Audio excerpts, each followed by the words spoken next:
Welcome to Men for God podcast. I'm Miles Rimatego and this is Sam Logan, my co-host, and we are going to look at what it looks like today to be a man for God. I'd say first of all, just to get a little bit of context, just to talk about me and Miles, we've both grown up, both sort of in the world, messing around with girls, fighting, drugs, all that sort of junk.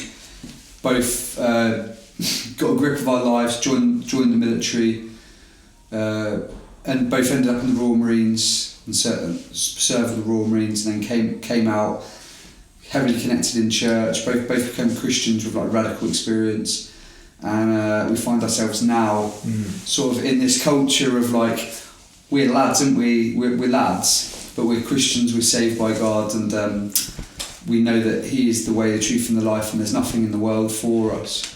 To give a context behind some of the views we express today, like, we're not here to impress anyone, we're not here to try and act like we're Andrew Tate or anything like that. These are our views from our biblical worldview and obviously our experiences, and so there might be some disagreements, you might get annoyed, you might love it, you might, this, that and the other, but ultimately we're just sinners saved by grace looking for truth. Amen. So, going off the back of that then, so tell me about, we're talking about masculinity, we're talking about being men for God. Being men, what does that look like? What's that look like for you in your life, in your story? I had my dad was a policeman growing up, one of 4 boys, and my dad was in the army beforehand as well, so I used to look to my dad. He'd do like an 18-hour shift and come back, and he'd always train, do his press-ups, sit-ups, go for his run. We had a little boxing garage that he'd go and do his work in as well. And so us 4 boys would watch that, and we always wanted to be physically fit, and we all, to this day, we all train. 3 of us joined the military. And so I've got almost like probably quite a traditional view of masculinity. A physically strong man who leads his family, gets up, goes to work when he's shattered, no matter the weather, no matter the circumstances. He does his work, and I think that's almost like society would view that as like a bigoted view or whatever, and I really don't care too much for that, because I think like that's my experience of manhood, of masculinity, is that a provider, a protector, someone who goes to work, someone who feeds his kids, someone who sacrifices himself for his family, who is physically fit, but also my dad would read the Bible, and to this day he still calls me darling, and I've done some cool stuff, he's done lots of cool stuff, and calls me darling still, so it's having that softness. You talked about him being, that picture of a man, of that kind of servant leader, it sounds like a lot. Yeah. And he was there for you. Obviously you went on and stepped out of your family home, and you stepped into your own life, in the sense of leaving your family. And you've had various kind of experiences. You've been a footballer, you've been a Royal Marine. How did they kind of impact or help shape that view of masculinity? I think when I was playing footy, I was not a Christian, so I was more influenced by like the guys with like big personalities and stuff like that, and it's sort of, they're talking about womanising, they're talking about going out and all that, and like sort of, that would, I wouldn't be impressed by it, but it would almost feel like I had something lacking within me, and so I went looking for those things as well, thinking that would fill the void, like, he's really charismatic, like, I want to be like him, he's a good football player, all that.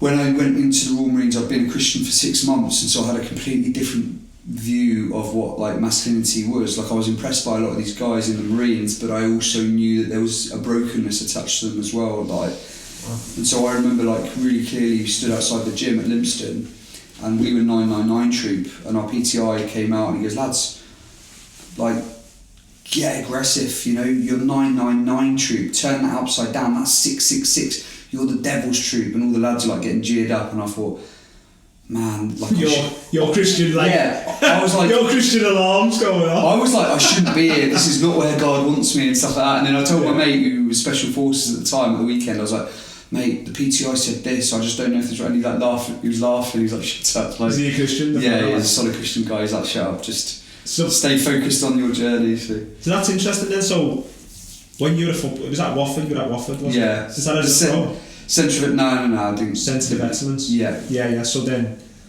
there you're fully buying into that kind of lads, kind of footballer mentality. And you're around the pros. So Ashley Young was there at the time. You had Amy Boothroyd. They were in the Prem. It was like a few years back before they got relegated. And you know, you're in and around them. You're seeing them at the training ground and that. And you know, you're all like, wow, that's like Ashley Young there. And like there was a Marlon King who was like a great Marlon King. Yeah, he was a legend. Like he's good goal scorer. That's when Watford come up, wasn't it? Yeah, that's right. Yeah, he was like their striker, and Yeah. he'd rock up in. I think he had like a Ferrari or a Porsche or something, and you'd be like, wow, right. You know, you're seeing these lads, and you know they're on 20 grand a week or whatever, 30 grand a week, and you think, man, that's what it is to be a man. You know what I mean? And yeah, it's tough not to be impressed by those guys. By their appearance and what they had. Yeah, you know, and so then there's that like reverse of kind of you saying when you went into the Marines. That was different for me, but yeah, go on. What's your? For my man, it's similar in some ways. So like that traditional man wasn't really modelled as much by my dad as much as by my granddad, and that was kind of like he was a weightlifter. Yeah. He was a hard man, so he had a lot of fights, and you know, growing up I heard that a lot. You know, he couldn't half whack or whatever else. You got a good body shot on you as well. Don't start. I'll still not start. But yeah, so I think I absorbed that from him, and physical fitness was massive for him. But then my dad was different. My dad was like kind of didn't think much of that, of appearances. He didn't really care for it. He cared more about knowledge and kind of knowing things and that kind of. So I had this mix of both. Like, so as a young lad, I was probably dancing between the two. So I was bright because my dad just naturally taught me, and he had me reading, and you know, I couldn't spend too much time on the PlayStation. I had to read before I could even go on and stuff like that. So he was drilling into me the importance of knowledge and stuff like that. Even if half the time he was just having a laugh at my expense, it seemed like.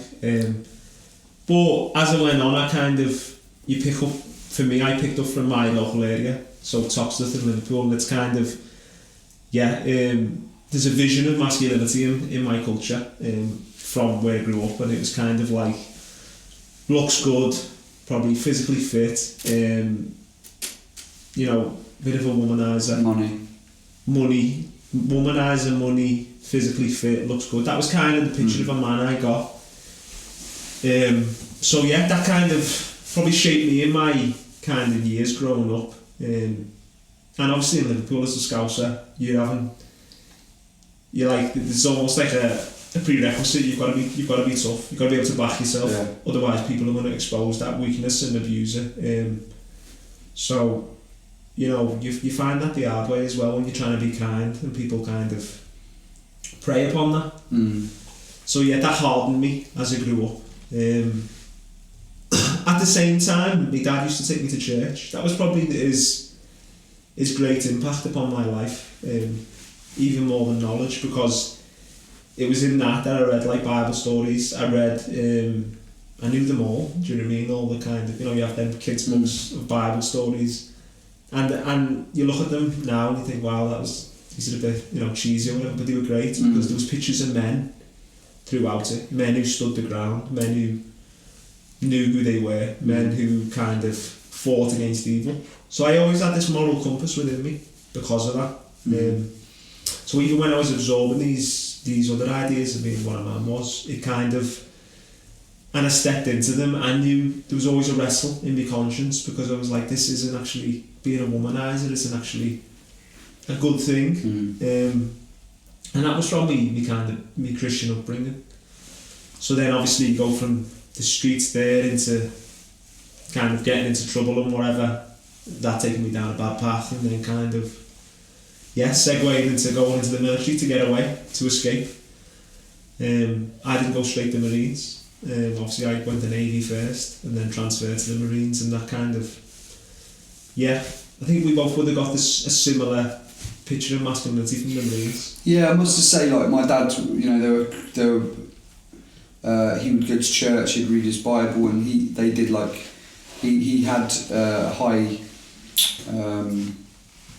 value on knowledge. Like he did a history degree on the train back and forward from work, you know, like so sort of similar in that regard. Like just, I guess it's just important to paint a picture of like our backgrounds in it, which explains and sort of helps the guys watching where we come from. So, yeah, it's just kind of, obviously we could just sit here and wax lyrical like what Jordan Peterson or something. No. Do you know what I mean? But it's like it's more about our story and kind of how God has used all of these things, all of these valleys, ups and downs, to shape us as men. I think even if we look at the Marines, like the Marines has some wonderful values, I think, that it drills into young men. I think as a young man, when I absorbed them, a lot of them were great. I'm talking about the values that were like... I think it's built on biblical principles, man. Yeah, well, if you've got like, what are they? Integrity. You've got them on the wall. You've got integrity, so always living by the truth, doing what's right at all times. Self-discipline, That's humility, yeah. Humility. Cheerfulness in the face of adversity, so whenever times are tough, you're cheerful. Yeah. How you are living out those values in the Marines was like key to surviving. Yeah. And then you've obviously... I think integrity is massive, you know. It's like if someone had thieved, mate, you may as well last your life over if you've nicked something in the Marines, like from another lad. Bro, they like drilled it into us. You know, people would say they brainwashed us, but like you'd be sitting there and it was almost like they built a conscience into you. Like, you already had one, but they were like drilling it into you. Like, you couldn't just go and do your own thing for 2 minutes if someone next to you wasn't sorted. Yeah. If someone next to you was struggling, you couldn't walk past them. You better help them, buddy system. You better help them, or you are the worst human being on earth. You're a terrible Marine. That was what it was framed at. A terrible bootneck. We wouldn't really say Marine, do you know what I mean? Yeah. But yeah, the bootneck mentality I think was great, especially in training.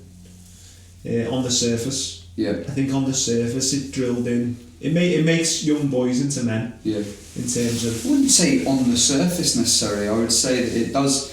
There is like a deep rootedness, a lot of the values they give you, but I do know what you're saying. Like, there's, with as much goodness they impart, there's a lot, as much baggage that comes along with it. And I think if you're an impressionable young man, which a lot of lads are, then you gobble both up. Whereas the older lads who are maybe 28, 29, they would take the good stuff, and they would struggle with it because obviously they've lived their own lives, and all of a sudden they're getting told what to do by a 25-year-old corporal. But they wouldn't be as impressed by the sort of bravado or whatever that came along with it, you know, so they wouldn't they wouldn't speak the lingo straight away, like boofing and gen, and they would be like, I'm never saying that. And proper wool slang. Yeah, and then a year later, like, everyone's talking about it. But I think it's really important not to devalue like the things that we've been taught through that. I think obviously we've both got different sort of perspectives on it, because I was a Christian in there, whereas you were a Christian when you came out. I became Christian when I left the Marines. Yeah. So it's like a different sort of experience, and I think there's some wonderful things that we will always hold on to that will hold us in good stead for the rest of our lives, that if I didn't have, and if you didn't have, especially if you didn't have, as a young man, as a young man, like we wouldn't be as fuller, rounder sort of humans. Yeah. No, listen, I'm grateful. Just stop slagging the Marines off. I'm not slagging the Marines off. I think just the Marines, what I got from the Marines is like we were built upon giants. Like it was built upon the men from, you know, the Anakiga Ridge and kind of Anakiga Ridge, not Anakiga Ridge, the kind of... Talking about the Falklands and World War II. Falklands, World War II, and, you know, the memorial. up in Scotland. He went to visit, which is, I don't know why it's escaping your mind. You should know this. I've never been up there because I was at Faslane. I wasn't. Speenbridge. Yeah. So Speenbridge. So like going there and seeing like these men who just went through like some heavy like, you know, you see people like putting up stuff on the stories or PTIs and PTs, and it's like you know, we're doing this and that. It's like these fellas really went through it. The level of like something impressive these days is so low. Like what people deem as impressive is the bar is so low these days in society. I don't know if it's that or it's that kind of, it's done to perform. So like you've got like these fellas were doing crazy kind of endurance tests with no sleep, with barely any food in the freezing cold. And no one knew they were doing it. Barely any equipment. No one was watching them. There was no camera there saying, "Look at me, how good I am, how strong I am. Look at my body." But we were doing that in the military. Like I didn't have Facebook, and like obviously you have that Chad video of you singing in your green beret, like on your Instagram. But like no one knew we were on exercise. No one knew we were in Dartmoor. No one knew we were on ops and stuff like that. You know, like I'm not comparing ourselves to, you know. Them lads. Yeah, like being on Normandy Beach or something. Thomas Peck Hunter or whatever. Like, yeah. But I'm saying that, like, yeah, I think you've hit the nail on the head there with a lot. You know, I'm when I'm in the gym, like I work in the gym. I often you never talk about that. I was in the Marines. I work in the gym. I don't know if don't follow him on Instagram. But like, I often look around and I say to myself, Sam, who would be training if social media wasn't a thing? Wow. Or who would be training if no one else existed? So would these lads be coming into the gym, or these girls coming into the gym, if there was no other humans on the planet? No, but I think it's natural for us before we condemn. Like, it's like, I'm not condemning. I'm just saying I'm the only one with the right motives in the gym. Like, if that's condemning, then I'm where's that Royal Marine humility? So? No, I'm saying like everything we mostly do when we want to achieve is because of the person next to us. In terms of just as on a natural human level, without God, we're literally just competing because the guy next to us has got this car, so I want this car, or I want something better. I want this money. It's Solomon in Ecclesiastes. He says, like, you know, half the things man works for, I'm paraphrasing here, it's for the envy of his neighbour. We work from a place of envy. Do you know what I mean? We want to one up each other. If there was no one else in the world, it was just us, me, you, and Jake behind camera. Big up, wouldn't Jake. we be doing this podcast? No, exactly. No, but that's yeah. What, for ourselves to watch? No, we're doing this because we want to build people up, aren't we? So we're not doing this to be famous, because it's highly unlikely we'll be famous. But it's kind of, especially with that moustache. But it's kind of yeah. Man, our heart, and I guess going back to why we're doing this podcast, is we want to see mainly young men, but not just young men, but just men just reach what they're made for. You know, like what the, you know, it's like all the things we've discussed right now. If your life's ambition is to be a Royal Marine or to have a fast car or to be a pro footballer or something, I can tell you now that you will not find contentment in it. You might do for a period, but you're not. It will never fulfill you. I know pro footballers, and we know, you know, high-ranking officers in the Marines. There's not fulfilment in those things. They're great things to do, and to, you know, there's nothing wrong with them, and they can bring your life great richness. But to put your life, to make them your life's ambition, that's where there's the problem, mate. Yeah, it's like, so I think like we've kind of touched on our backgrounds in masculinity and kind of what shaped us.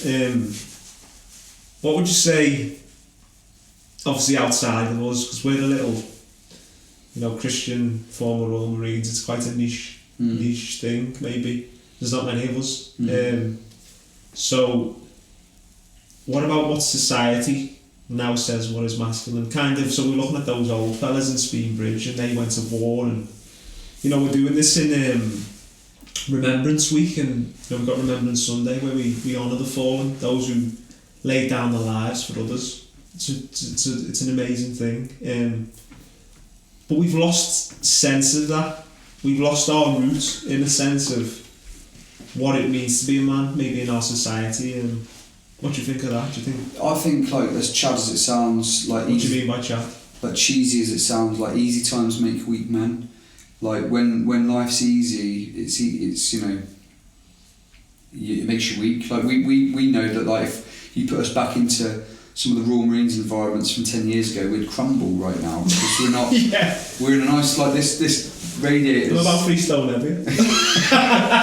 You know, like, it's Yeah. you adapt to your environment and to your circumstances. Yeah. And so we're in a generation, whether people like to admit it or not, we're a weak generation within this country, like, in terms of physically and mentally. Like, honestly, like, I think you know, we've got everything at our fingertips, quite literally, with iPhones or phones, or Nokia. Jake's got like some. Shall we? Do you know what he said never- about your phone, dude?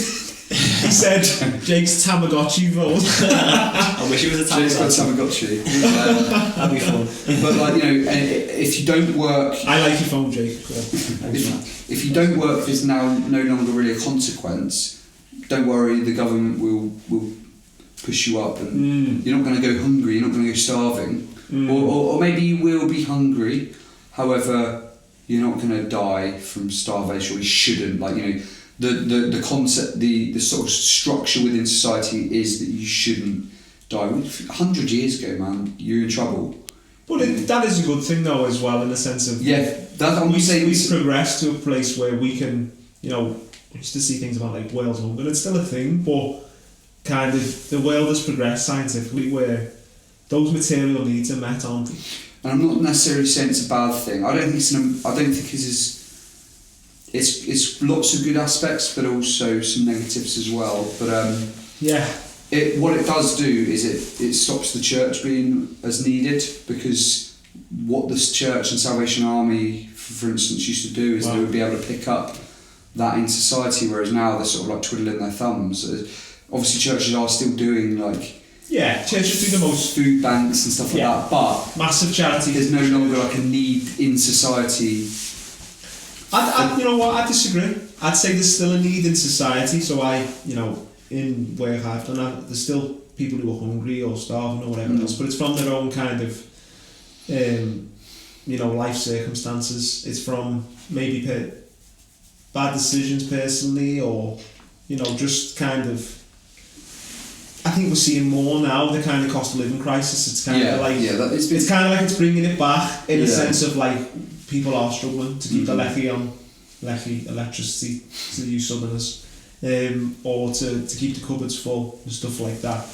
So that depravity, especially in Liverpool, it's still there. Yeah, but people are walking around with like Canada Goose jackets still £800 a pop. Yeah, well, we've got a massive debt culture as well. Yeah. But I think bring it back to masculinity before we put the world to rights. It's like, how have men changed maybe compared to then, or what do you think, if I was to say to you now, what does a man look like in 2023? What does it look like? Sort of, I went off on a little tangent there, but like bringing it back to sort of like easy times make weak men. Like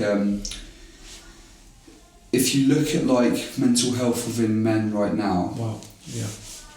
And you go, but this isn't like the hardest time in history yet we're having probably, I wouldn't like to say the most mental health issues. People are more aware of mental health now.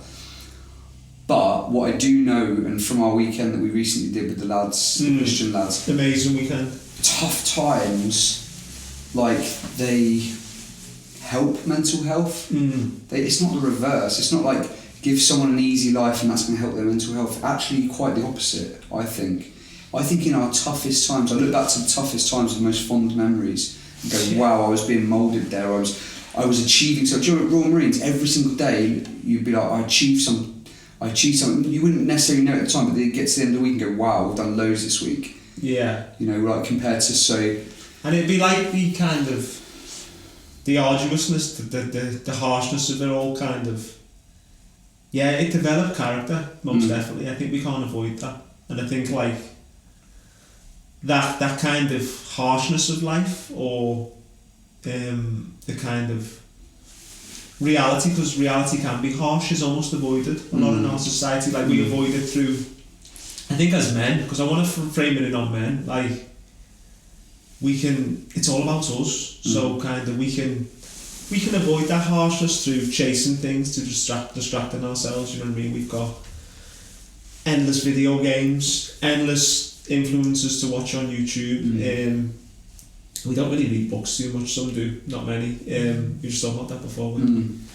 But we've got ready-made distractions. You know, we can just go to the club every weekend. Fast food culture, innit? Fast food culture. Food's another one, but like I remember that when I was younger, it was like, just get me to the weekend so I can just get smashed. But all that was I, as a man, I wanted to escape the kind of the reality I was kind of making for myself, or the reality of my life, and that kind of led me to just look into these things to distract me. For me, it was like the next rave, you know, it was the next drink, it was the next woman. Do you know what I mean? It's those thrills. You're running around, you're looking and you're going, that brings me meaning. But it left me, I think, empty a lot. And I think, like, you know, we see things like suicide, male suicide, I think, is like the biggest killer under 50 in men. And it's like, it's no wonder, because we've been taught, I think, in recent generations to chase empty things. We've been taught to chase the, you know, get the house, get the missus, get the 2 kids, get the dog or the cat. I prefer cats. Do you find contentment? It doesn't come in those things. So what you'll find a lot is, like, say, relationships, for instance. First 2 years, maybe it's that honeymoon period, or 6 months or whatever, and you're looking for that person to give you that, to fulfill you, or to sort of fill that void within you.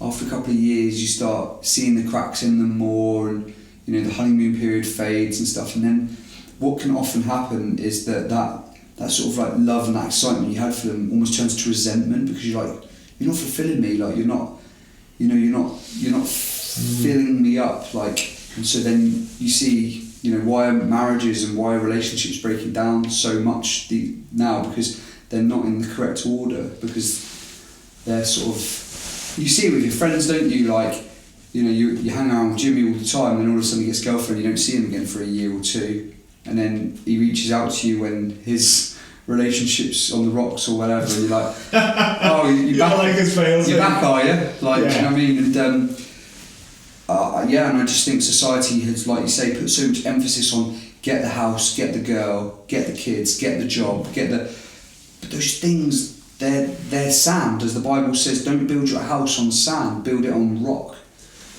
So then you're saying that kind of, you're building on that sand, so the rock is God. Yeah, that's what you're saying. I think it can only be God, nothing else. And why is that? As humans, we were made to worship. We were made to be in relationship with God, and, you know, it's a bit like Steve Jobs and an Apple Mac.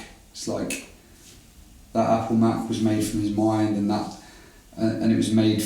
It was made for him. You know, he designed it. He put it into fruition. It came from his mind. Wow. And it's sort of like a, you know, and he knows how best. I know he's dead now, but like he knows best what this Mac needs. He had the vision. Yeah. He had his hands. Yeah, and it's like shaping it. All these other people can say, oh, what you need to do with that Mac is this, or da da da. And it's like, well, who am I going to give my broken Mac to? Someone else or the creator? Yeah, it's like, I'm thinking of, sorry to laugh, it's like when your phone breaks. I've got an Apple phone, so it breaks, and you've got that thing where it's like, do I pay 160 quid? To go to my man there, to shop 20 quid. To shop on your state, that's all you stream for 20 quid. Or do you go like 160 quid at Apple, but you know it's going to get done properly, like, yeah, it's 160 quid though. But you know it's going to break off from the guy short term, he'll fix it and you're like, I'm back, you know, but then a couple of months down the line, I'm back. And then you actually go to Apple and you go, oh no, we can't touch it. No, yeah. Because you're broken. Yeah. And it's interesting, isn't it? That's good, man. Yeah, and I think that's it, man. It's like, you know, when you go back to the Creator and you put Him first and you have that relationship with Him and that's in its right place. It's like, if I love God first, I can love my wife better. If I love God, if God's my highest good, if I love God first, I'm going to enjoy my job. If I love God first, I'm going to love my family correctly. I know that's my experience. 100%, I agree, mate. Like, I think, like, when sorry, mate, go on. I'm just talking, man. I'm just excited, man. No, I think, like... No, I think when... Go on, sorry. No, I think, like, my experience was I didn't love God first for most, you know, till I was, like, 24, 25. And my life before that was, like, disordered. It was chaotic. It was... Yeah, the love of my family wasn't really correct. I wasn't a great father. I was a terrible kind of, like, partner. I wasn't a husband, even. But I was a terrible partner, and, you know, my view of women was very self-centered. They were there to serve me and my needs. You know, that kind of... That just led to kind of like, just chaos, disorder, broken, myself being broken, but also hurting other people. So it's like, when we go to that, you know, for the cheap option, the easier option, the worldly option, it gives us that short-term fix, but we're almost like addicts. We keep going back, and it's destroying us bit by bit. It's breaking that image of God that we're made in, bit by bit. It's getting broken and broken. You know, when you was like 22 then, like, and you was, you know, dating and all that, and did you know you were missing something? I think it gradually... So I spoke about that kind of biblical upbringing. Not biblical in the sense that, like, my family was biblical, it wasn't. But I had... Because I went to church, I had a kind of... I had a foundation. You know, there was a bit of rock there, in the sense of... I kind of... My morality and my moral compass was instilled. I understood. You know, I always believed I had a creator. I always believed in God, but I didn't really know who he was. He was almost distant. I kind of prayed when I was at my wit's end. Yeah. Do you know what I mean? When I was like scared of someone or something's going to happen to me, or I got into some trouble. Then I'd pray, desperate. You know, like you ever see people on planes and it's like they're all atheists, but on a plane they get a bit of turbulence and everyone's like, God, please help, please. Do you know what I mean? I was like that. But yeah, I think as it wore on, early 20s, kind of just wreaking destruction in my life, through pursuing those things, the sex, the drink, the drugs, people's approval. That was massive to me, people's approval. That kind of was, I could feel it was empty, and it was gnawing at my soul. My soul was like, you know what I mean? It's like, I knew I wasn't having a good diet. My soul was like, what is this? There's an uneasiness here, there's a gap, there's a restlessness, and I had that. You know, St. Augustine, an African saint from like the early church, and he says, you know, our hearts are restless until they rest in God. We were made for you, our hearts are restless until they rest in God. And that was my experience. There's a restlessness here, real, like, it'd be fixed for that little time, but then just come back. And I was like, this is just like, you've got the whole world around just saying this is reality, just cope with it, find things to cope, do that gym, ice baths, get yourself in shape. Go on this holiday and see these things, do these things, and that'll sort you out, you know what I mean?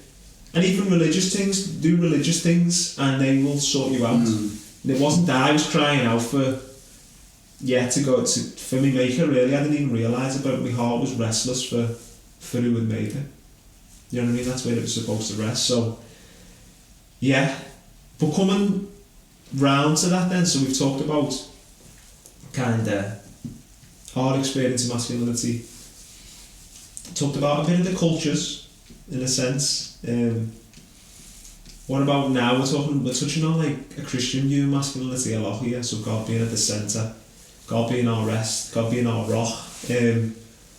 What does it look like for you to be a man as a Christian? I think like, you just look at the life Jesus lived, sacrificial, humble, hard-working, gave his life for others, gave his life up for others, and I think like when we look at successful lives, when you say, if I said to someone, what does a successful life look like?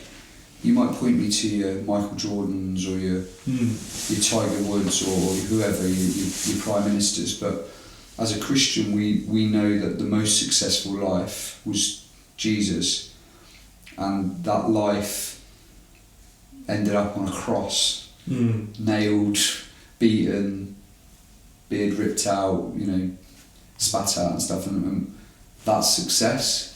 I know obviously he rose again, but we go that his life was a sacrificial life. He didn't have anywhere to live. He says foxes have holes and birds have trees. The Son of Man has nowhere to lay his head. If you looked at someone in society who was in that position, you go, that's not a successful life. And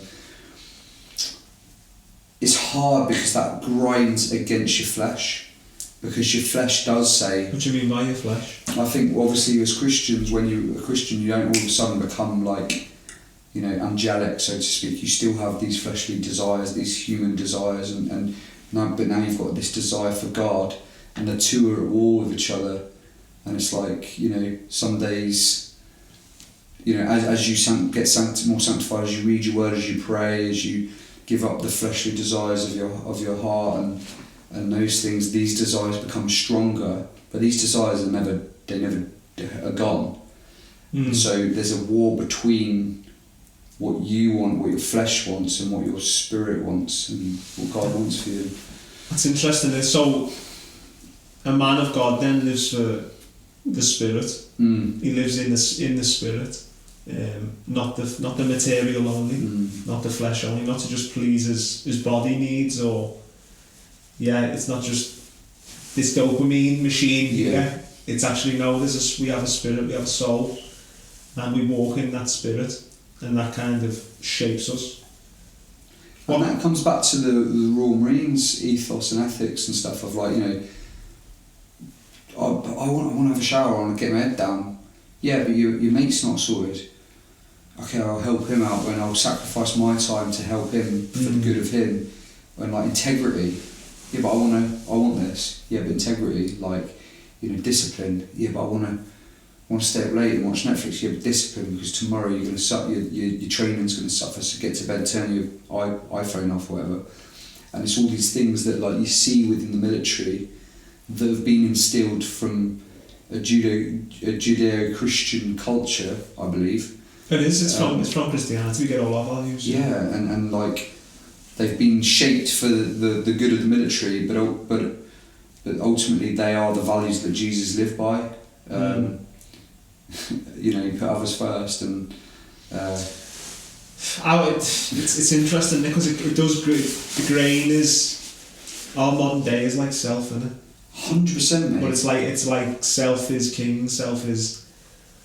I define myself. No one can question myself. Yeah. I am my own authority. My truth. It's my truth. iPhone. The Bible says as well, in the end days, people become lovers of themselves, and we've seen with the boom of social media, bro. Everyone's page is basically like a shop window to them. It's look at me, love me, or you're showing your best bits, or even the people who aren't showing the best bits. That's almost used as a mechanism to show, look at how empathetic I am, or look how everything's been turned upside down. Yeah. Virtue has become something to wear. It's become something to say, look at me and how righteous I am, how good I am, rather than something you live out and actually demonstrate to others without. You're not looking for applause, you're living it because it's a good way to live. It's that's the sort of memes of where film me, just give me. I just saw this homeless person, just giving them £10. Yeah, cut. Yeah, give me that back. And you're just oh, you know what I mean? Yeah, it's but even if you do the charity, you'll see. You can see religious people acting like that. Do you know what I mean? Yeah, man. Or saying oh look, I do so much good. Look at me. But in reality, the serving that Jesus says, when you practice your righteousness, when you do good things, don't ever do it in front of other people. Your reward will be on earth. Your reward, you get your applause off people. Yeah, so well done, right. That's not worth anything. If we're looking from the grand, long-term, eternal perspective. But I think it's kind of a Christian man is kind of framed around three things. I think it's firstly if you're a Christian, if you're a man of God, you're a priest. You know, and I don't mean priest as in, you know, you might have this view of like a priest of like some guy in robes at the front and a traditional priest. I'm not coming at that. The Bible says that all believers, all Christians are a royal priesthood. So you are priests of the King. What does priest mean? It means we have access. So someone who has access to God. So you become a priest when you become a man of God. So when you're living that out, you're guided by the Spirit, but that flows into every aspect of your life. That kind of, imagine even if you think of an old school traditional priest, he has a role in the community that is different to everyone else's. People look to him as almost like he's a holy man. He's different. He's not corrupt. You know, all those things that priests should be. And we're called to be priests, so we're called to care about the things of the Spirit, to test Spirit. So test, is this from God, or is this from other? Is this from a different spirit? Is it from like a self-serving spirit? Is it from a dominating spirit? A spirit that wants power? Things like that. So, yeah, I'm even thinking about myself as a father or a husband, because I'm a father and a husband, and so are you. It's like, you're the priest of your family. Do you know what I mean? You are guarding your family spiritually. You're ministering to your family spiritually. Reminds me like Job. Job is like, his kids are all like partying and stuff like that. In the morning he's like praying that God and offering sacrifices that God would have mercy upon them. Job, yeah, in the book of Job. He's almost like, he's the priest of the family. You know what I mean? So it's like... Sorry, yeah, Job, yeah. I was thinking of... Need more Bible study than you're thinking of David Goggins. so it's like, but so firstly that priest, that you're a priest. I don't know what you think about that. No, excuse me. Yeah, you're right. Yeah. And then it's like the second being like. I'm sorry. Just to go on that. Yeah. I'll shut my mouth, but like. Don't. The habits that I do within and around the house, if I do them a couple of months, I see the others in the family following. Whereas if I have godly habits, they start reading the word more. They start, you know, if I'm on my phone more, then they follow. You convicted Horrible, me there. You with all the daughters, you convicted me. Yeah, well, Elsie, my she's 7 today. She says to me, why are older kids always on their phones, like, and they never look up? And I'm like, I mean, I'm guilty of that, and I'm like, the adults are. Bro, like, we're the generation that led those kids into that, you know.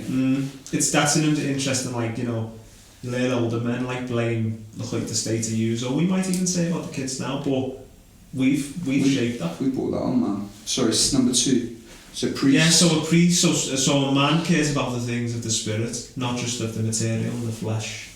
So not just pleasing himself and not just pursuing the material things around him. He's concerned more about the spiritual things. Secondly, I think, provider. Yeah. Obviously, it's almost still a given. I say it's a given in our culture. There's a lot of men who haven't lived up to it. Yeah. In terms of providing for the families and being there for the families, but that a man of God considers the needs of those around him and provides for them. He's not serving himself, he's serving those around him, and that leads into him materially providing for his family, but also for others around him. It's bigger than just people. You know, Jesus says if you only love people who love you, what credit is that? Even evil people do that. You know, even Hitler would have been lovely to his family around him. So how are you really good doing that? He's saying, like, you're sons of your fathers in heaven. Do good to others. Look beyond your scope and provide. And I think that's been demonstrated by Christians, I think, throughout time. A lot have fallen short, but it's kind of like we want to look to the needs of even those who in society regarded as nothing. You know what I mean? That we, as men, look to them and say, there's a need, we need to meet it. We've been placed there to meet it. We provide and we give. We're givers. Like, we're not takers in physically, like from a sexual point of view. Wow. And also Okay. from a materialistic point of view and things like that. Like, you know, like if I'm sending my missus off to work and I'm sat at home not working, I don't care what anyone says and what anyone, you know, you could be the most, whatever you know deep down that's not right. You coming against house husbands? If I've they're, always wanted to be. if a they're house able to work, then yeah, I am. husband. Yeah. No. What do you And I'll fight any man. Yeah. Sam Fury. So Born from his mother. Anyone born from his mother. there's not a house husband born from his mother.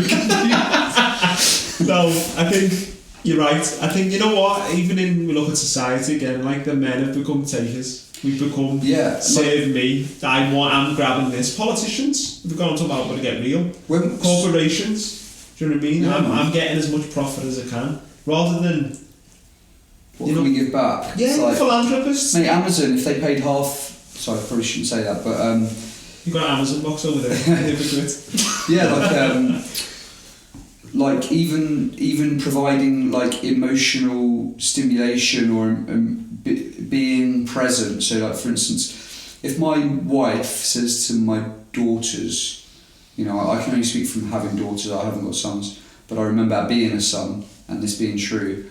When my mum would say something, or if my wife says something to my kids, like, "Oh, well done," or "You look beautiful," or like, you know, "Oh, you're brilliant at like gymnastics," or whatever, it would mean, you know, be alright. But when your dad says it, there's something about that. Like, Yeah, there's an authority. like if I said to my youngest today, I was like, she's going to preschool. "Wow, you look beautiful," and she was, you know, trying to like play it off or whatever and stuff like that. And, like, but like I remember, like if my dad, he wouldn't like be forced with his. He wouldn't be constantly praising because I think that's wrong. But like if he'd come and watch me, and I'd score a hat trick or whatever, and he's like, "Wow," like sort of thing. I was like buzzing.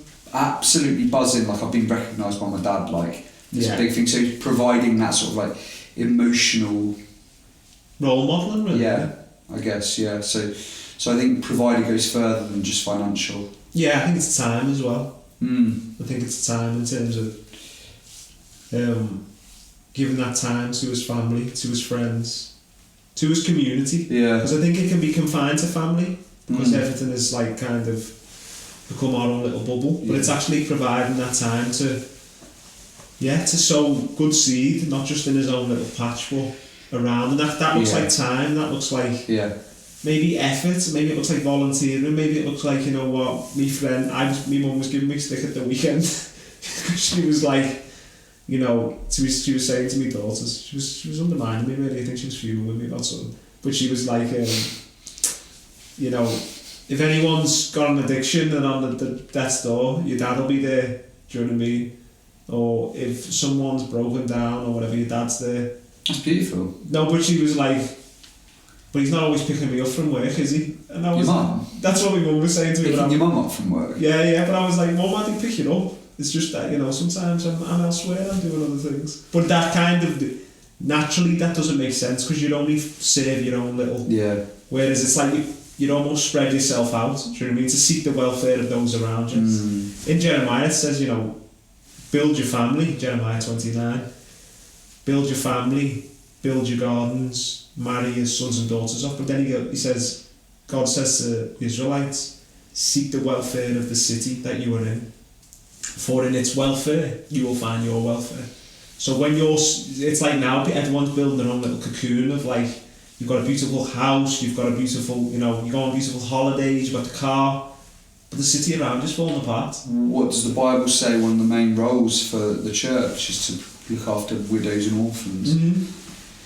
And it's like, if we don't step out to seek the welfare of others, don't be surprised when society's falling apart. Don't be surprised if we're so selfish. Or when they look at the church and go... Not even the church. No, I'm talking about just society in general. We've become so selfish and self-centred that and then we're all like, why is it all going wrong here? Why is everyone losing their minds? It's because we haven't sought the welfare of those around us. We haven't spoke the truth when we should have to others, because that'll affect my little bubble. You know what I mean? We haven't spoke up when lies are being preached, because I might lose my job, or I might offend someone. But that's the thing, and that seeps so deep into our society. It's like the other day, you're like, oh, do you want to wear your business jumper on it? I'm not saying this to you. I'm just saying this is, because if you say something, it's like, I couldn't care less. Like, if my business fails for my morals, my truth, so ready be it. Like, I'm not saying this to you, I'm saying this at society, because it runs through my mind, should I be really wearing my business, the hoodie for my business? What if I say something like, yeah, but what I'm saying is what I believe in. And so God is higher. Truth is higher. Like, man, if I have to, if my business falls apart because of my morals and what God's instilled in my life, then God will provide elsewhere, or if He doesn't, then He will. me and my family will die and we'll be in heaven. So whether I live for God, whether I die for God. So whether I live or die, I belong to God. And it's like, for me to live is Christ. Yeah, to die is gain. Don't be worried of that. Those who can only kill the body. Be worried of the one who can kill the body and the soul. And it's like, wow. All you can do is physically kill me. Well, I'm That's saying not much power. Yeah. The world doesn't have much power on Christians. Shouldn't have much power on Christians. No, but we have seen kind of the world trying to extend that kind of, because we allow it. No, I think we allow it. We do allow it, but I think it's from that kind of, it's from that self perspective of we want to protect our little cocoon, so we can't speak too much truth. We can't actually be authentic and kind of unpack on what we believe, because we think, I might lose my little kingdom rather than seeing the eternal kingdom. Whereas every other group out there is gobbing off to the absolute map. I mean, vegans, bro. Like, I wish we had half the gumption. Yeah, honestly, and I think you're right, bro. It's like we've become comfortable and we're like, yeah, I'll be a Christian but like as long as my kingdom's not disturbed by it. As long as get me to holidays a year. Yeah. I've got my nice car and finance. But I'm convicting myself as I say this. Oh, real talk. It's not me knocking down. I'm guilty. Falling into it, man. Yeah. I think kind of why we started Men for God is because we are uncomfortable with this and we want to push back against it.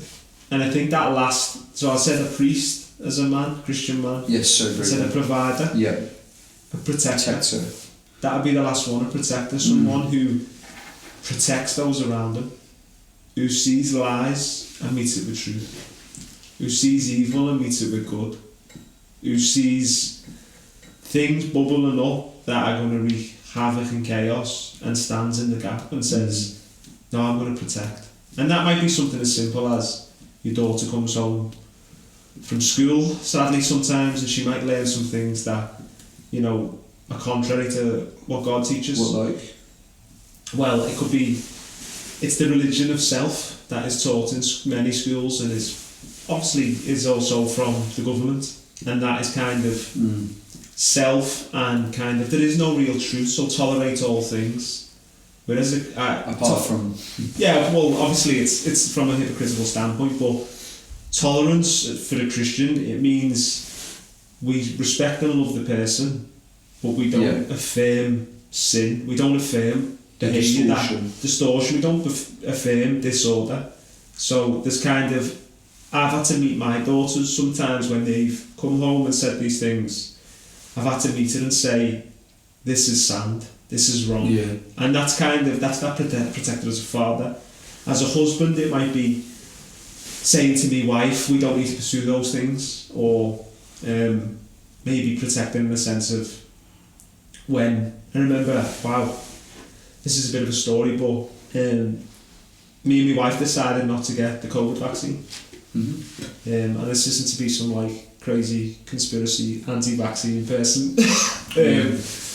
But that's cool. No, that's not what I'm saying. I'm saying it. Okay, no, I'm not saying it. I'm saying I decided based upon something that's quite rare actually. It was kind of that it was used aborted fetal cells. So as a Christian, I couldn't touch that. And that was my own personal conviction. I wasn't putting that on other Christians, but abortion for me is, one of the great evils of our day. We've got millions of babies being killed.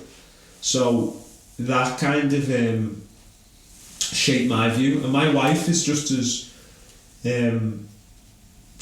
kind of the same view of abortion as me, in a sense. She thinks it's a terrible kind of sadness. And we've seen people in our lives who've just killed their children for the sake of financial prosperity and whatever else. But it was actually, she also was afraid of kind of the infertility risk. When I have a son, little man for God, Lord willing. And so we both refused to take it on different grounds. And her workplace was different to mine. Mine were just kind of saying you need to register when you take it. A lot of workplaces did that. But her workplace were like, because she worked in kind of a rehab, they were like, it's care, social care, you're going to lose your job if you don't take it. It was a real battle for her she loved the job. She loved seeing alcoholics and those struggling kind of with life, just basic kind of just so much disorder. She loved seeing them come off the drink and kind of find life and restore family, and she loved doing that. It was so rewarding to her. Did she lose her job? So they basically said she was wrestling with it for ages, and I didn't press nothing upon her. I just said, listen to your conscience. I said, if your conscience is saying not to take it, don't take it. And if you lose your job, you'll find another job. But she loved that job, but she stuck to her guns. And I think it was her choice, completely was her choice. And I wouldn't ever, whether you took it or not, that's your choice. You know what I mean? I'm not condemning either way. But it was kind of, I wanted to protect her and not for her to compromise her conscience for the sake of social pressures. And I think it's Christian men especially need to be leaders who protect their families, who protect society, who were salt of the earth, who say, wait there, are we going astray here? Are we the, when you think of like sentry duty, when we were soldiers, we'd be on sentry, like everyone else is asleep and you're watching over them, making sure if someone attacks, you're ready to defend them and challenge. Wake everyone else up and say, there's a war, there's an attack, let's win this battle. And you challenge someone, don't you? If they don't have the right password, you shoot them. Yeah. So it's like that was how we were trained, so that if there was an enemy coming towards us and they didn't meet our challenge with the right answer, we'd kill them, at least, or you know what I mean, or they were going to feel the wrath of kind of us as protectors. The Bible uses the same language in Ezekiel. The Lord says to Ezekiel, like, you are the watchman of Israel. The watchman was the old sentry who used to stand on the wall and watch for the enemy while the city slept. And he says, if a watchman sounds the alarm, then basically he's done his job. He's warned the people of the enemy to come. But if he sees danger coming and doesn't warn them, he is guilty of the blood that is shed. Same to this day you get. And as men, we have to be those watchmen who, are innocent of the blood, innocent of the blood of the people, innocent of the blood that's been shed all around us in war, I talked about abortion before, in all of these things that are seeking to destroy, that are seeking to maim, that are seeking to stop us producing life and seeking to, cull human life. We Young need to people being cutting their genitals off. It's almost like we're saying, we need to say, no, we are going to be innocent of these people's blood. Biblically, that's a biblical term. I'm not just pulling it out as extreme language. That's language from Ezekiel. Are we innocent of the people, for the people around us? Have we declared to them the truth and the whole counsel of God? Have we declared to them, this is dangerous? Have we declared to them, this is going to be harmful? Have we declared to them, this is where you will find life in Christ? If we're not declaring that, and I'm speaking of myself as well as I speak to everyone else, it's going to lead to us not being protectors. We'll actually become passive. And a passive watchman is overrun. A watchman who's asleep gets his whole city killed, gets his whole family killed. We've had watchmen in government who've served themselves and for many years, and we're watching our nation just be divided and destroyed from these watchmen who have served themselves. And I think as Christian men we have to be different. Even if the whole world is going one way, we take the narrow path, which is Christ. What does that look like for a lad, watching the podcast who's a brickie or he works in an office? Like, what does that look like for him on a day-to-day basis? That looks like for him that he walks in truth, that regardless of where he is, he doesn't live by lies. Live not by lies, live by the truth always. It's going to cost you because lies are more comfortable. Live by the truth. And that is where the man at the bottom, the man on the street who maybe hasn't got anything, can still live by the truth. The man at the top who owns business after business, is a millionaire, a billionaire, he can still live by the truth. And regardless of the material things he has around him, it is actually living out that truth. And the truth being, let me be clear, the truth is not an ideology, it's not an idea, it's not a philosophy. The Bible says the truth is Jesus Christ. Jesus Christ says, I am the way, I am the truth, I am the life. He declares that he is truth. The Son of God is the truth. As the perfect image of God, of the Father, he is truth. So we need to get our truth from Jesus, because he is that. He describes himself, he says, drink of me of living water. He is that good water we need to drink day after day as men of God. And he says, that will flow up and well up in us and burst out into eternal life. So we're drinking of the water of that truth. It comes out of us. We speak it. So it's not something we put on only. It's something that we receive, and that's receiving from God. And if maybe you're watching this for the first time, maybe you've never heard any of this stuff, I would just say, if you're looking for truth, if you're searching for it, look to Jesus Christ. Pick up a Bible. For a Bible here, pick up a Bible. Read the Gospels. When I say the Gospels, Matthew, Mark, Luke and John. And consider the life, consider the words you read. I remember I was searching for truth, I was searching for meaning. I read the Quran, I read bits of the Communist Manifesto, I read all different philosophies, and I was thinking, is this true? Is this where I will find life? Then I picked up this Bible, I read the Gospel of Matthew, and I was reading things I'd never heard, and things that were so true. Just truth that was like nothing I'd ever heard. The Sermon on the Mount, Matthew 5-7, where Jesus is teaching his disciples what it means to live as a citizen of heaven. And that transformed my life, because I was drawing from the truth. And that's what we need to draw from. We need to draw from the truth and live in the truth as men of God. And that's how we become men. It's living in that integrity, as we talk about as Royal Marines, but not drawing that from ourselves or from an organisation, from the maker of heaven and earth, the Word of God made flesh, which is Jesus Christ. That's good, mate. Really good. Thank you guys for listening today. We're going to do more of these. We're committed to this.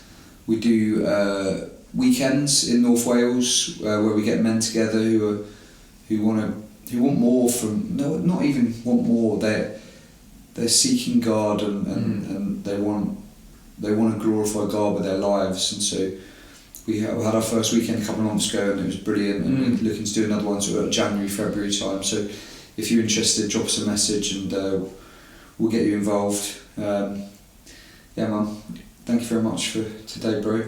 Thank you, bro. Just remember, be men of God. Peace be with you.